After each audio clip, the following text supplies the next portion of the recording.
to do. Like kind of a bizarrely young age, really.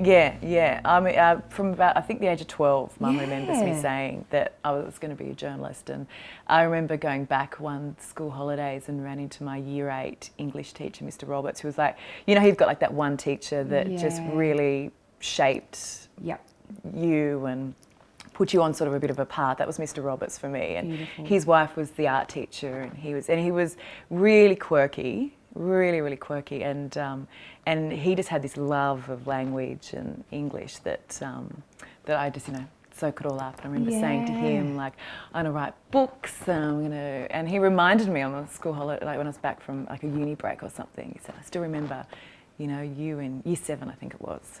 You were so sure of what you were going to do, and he'd remembered it.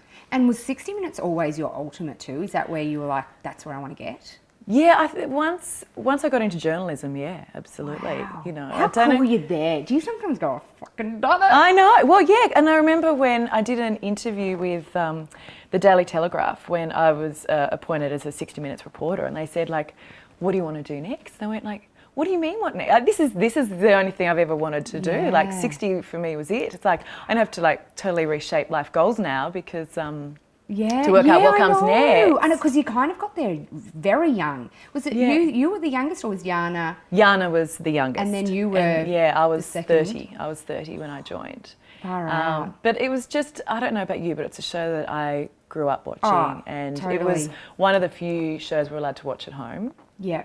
So my dad always said, you know, television rots the brain. Yeah, right. Don't want to be on TV. And, you know, didn't even watch, you know, if you want to watch sport, you know, if you love sport, go and kick a football around. Don't watch it type thing. So did you watch TV growing up besides 60 Minutes? Not a lot, no. Like we didn't do sort of like the morning cartoon thing or what have you. Wow.